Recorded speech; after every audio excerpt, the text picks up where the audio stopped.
பாருங்கள் என் செல்வங்களே, உணவை கரண்டியால், மேஜை கரண்டியால் உணவை கலக்கி கரண்டியின் மூலமாக சாப்பிடும் போதும், அதே உணவை கையினால் பிசைந்து கைகளால் சாப்பிடும்பொழுதும் நமக்கு வேறு விதமான உணர்வுகளை நாம் உணர்கிறோம். கையிலே பிசைந்து சாப்பிடும்போது அதனுடைய சுவையே வேறுபட்டிருக்கும். அதோடு அப்படி கையினால் பிசைந்து நாம் சாப்பிடும்போது ஒரு விதமான உமிழ்நீர் சுரந்து அந்த உணவோடு கலந்து சாப்பிடும்போது அந்த உணவோடு அந்த அந்த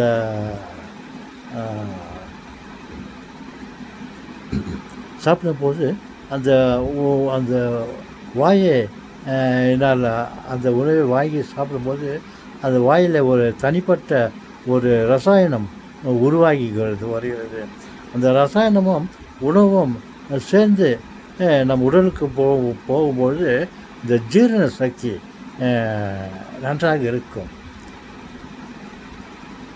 அந்த ஜீரண சக்திக்கு அந்த சாப்பிடும்போது கையினால் சாப்பிடும்போது உருவாகும் அந்த அந்த ஒரு விதமான எச்சல், ஒரு விதமான சுரப்பி உடல் ஆரோக்கியத்துக்கு பக்கபலமாக இருக்கும்.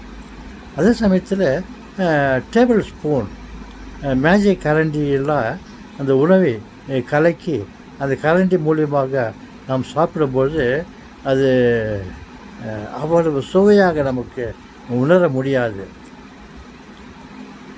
அதே சமயத்தில் இந்த உமிழ்நீர் ஒரு விதமான ரசாயனம் வாயில் உருவாகுவதில்லை. கையினால் அது பிசைந்து சாப்பிடும்போது ஒரு விதமான தண்ணீர் உருவாகிறது.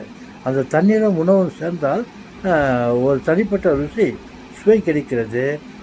அதே சமயத்தில் உடல் அதை ஜீரணமாவதற்கு அந்த தண்ணீர் ஊட்டு துணையாக இருக்கிறது. நாம் கரண்டியிலே சாப்பிடும்போது அந்த விதமான பலன்களை நாம் பெற மாட்டோம் என்பதை நான் உங்களுக்கு தெரிவித்துக் கொள்கிறேன்.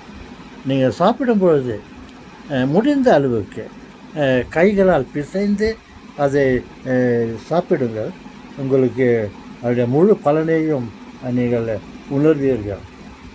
சுவை ஒரு விதமான தண்ணீர் உருவாகிறது உடல் வாயினால். இவைகள் சேர்ந்து சாப்பிடும்போது அந்த ஜீரண சக்தி உதவியாக இருக்கும் என்று நான் நினைக்கிறேன். அதை கையாளுங்கள். நீங்கள் அவனுடைய அவனுடைய மாற்றத்தை உணர்வீர்கள். கரண்டினால் சாப்பிடும்போது ஏற்படும் ஒரு அனுபவமும் கையினால் சாப்பிடும்போது ஏற்படும் ஒரு அனுபவமும் வேறுபட்டு இருக்கும்.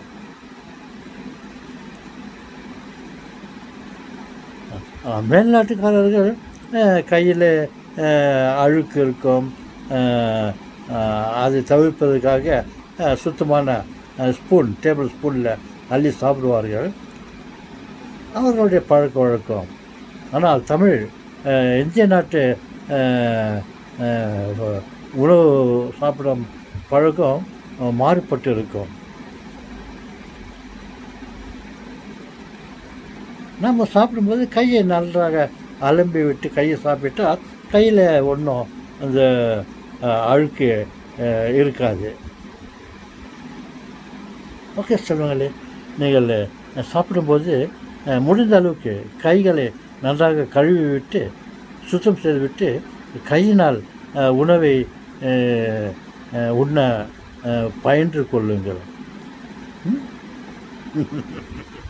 பயின்று கொள்ளுங்கள். சரிங்க தாத்தா. இப்போ அந்த மாதிரி 2 முறையில் நாங்கள் சாப்பிட்டு எந்த விதமான உணர்வை நாங்கள் உணர்கிறோம் என்று உங்களுக்கு முடிந்தால் தெரிவிக்கிறோம். பரவாயில்லை, நீங்கள் தெரிவிக்கவில்லை என்றாலும் உங்கள் அனுபவப்பட்டு நீங்கள் பயன்படுத்துங்கள், கையாளுங்கள்.